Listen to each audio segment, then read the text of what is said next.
पुराने किले, मौत, हादसों, अतीत और रूहों का अपना एक अलग ही संबंध और संयोग होता है।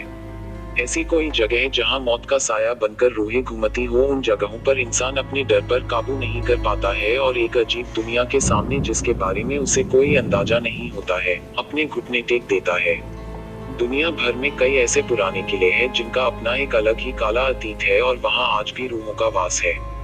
दुनिया में ऐसी जगहों के बारे में लोग जानते हैं, लेकिन बहुत कम ही लोग होते हैं जो इनसे रूबरू होने की हिम्मत रखते हैं। जैसे हम दुनिया में अपने होने या ना होने की बात पर विश्वास करते हैं, वैसे ही हमारे दिमाग के एक कोने में इन रूहों की दुनिया के होने का भी आभास होता है। ये दीगर बात है कि कई लोग दुनिया के सामने इस मानने से इनकार करते हों, लेकिन अपने तर्कों से आप सिर्फ अपने दिल को तसल्ली दे सकते हैं, दुनिया की हकीकत को नहीं बदल सकते हैं। कुछ ऐसा ही एक किले के बारे में आपको बताऊंगा जो कि अपने सीने में एक शानदार बनावट के साथ साथ एक बेहतरीन अतीत भी छुपाए हुए है।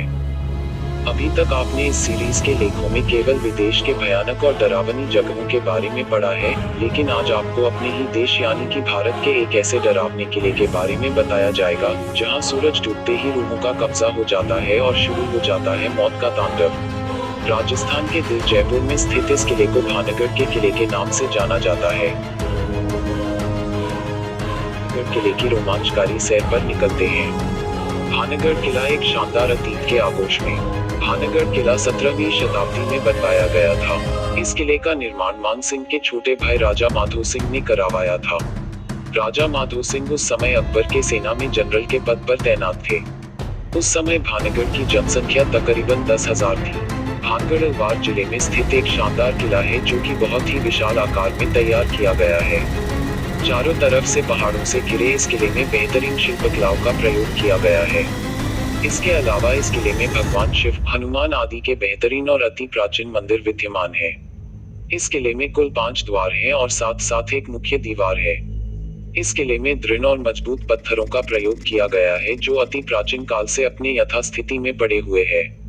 भानगढ़ किले पर काले जादूगर सिंधिया का शाप है। भानगढ़ किला जो देखने में जितना शानदार है, उसका अतीत उतना ही भयानक है।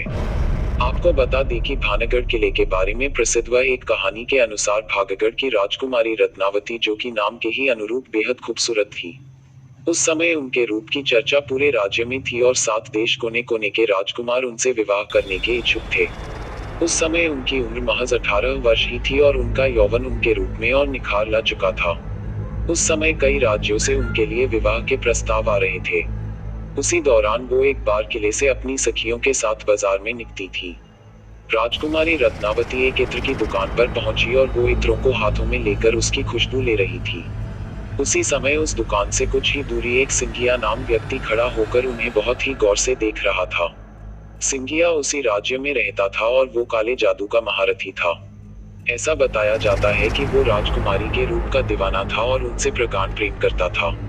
वो किसी भी तरह राजकुमारी को हासिल करना चाहता था, इसलिए उसने उस दुकान के पास आकर एक इत्र के बोतल जिसे रानी पसंद कर रही थी, उसने उस बोतल पर काला जादू कर दिया जो राजकुमारी के वशीकरण के लिए किया था। क्या हुआ था राजकुमारी रत्नावती के साथ?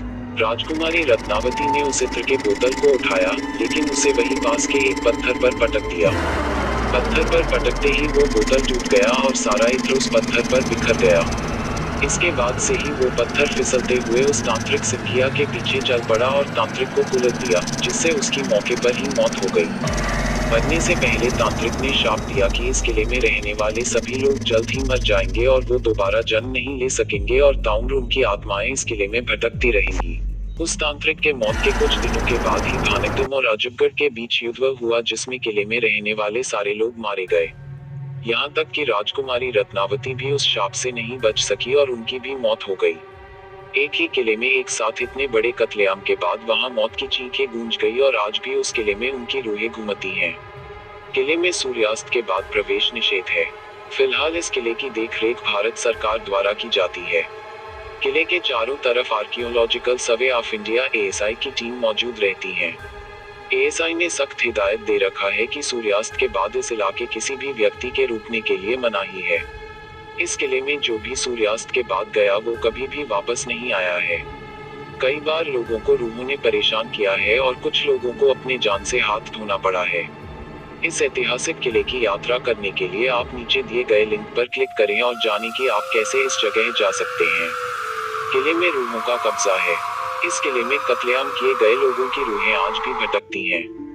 कई बार इस समस्या से रूबरू हुआ गया है। एक बार भारतीय सरकार ने अर्धसैनिक बलों की एक टुकड़ी यहाँ लगाई थी ताकि इस बात की सच्चाई को जाना जा सके, लेकिन वो भी असफल रही। कई सैनिकों ने रूहों के इस इलाके में होने की पुष्टि की थी। इस किले में आज भी जब आप अकेले होंगे तो तलवारों की टंकार और लोगों की चीख को महसूस कर सकते हैं। इसके अलावा इस किले भीतर कमरों में महिलाओं के रोने या फिर चिड़ियों के खनकने की भी आवाजें साफ सुनी जा सकती है। किले के पिछले हिस्से में जहां एक छोटा सा दरवाजा है, उस दरवाजे के पास बहुत ही अंधेरा रहता है। कई बार वहां किसी के बात करने या एक विशेष प्रकार के गंध को महसूस किया गया है। वहीं किले में शाम के वक्त बहुत ही सन्नाटा रहता है और अचानक ही किसी के चीखने की भयानक आवाज इस किले में गूंज जाती है।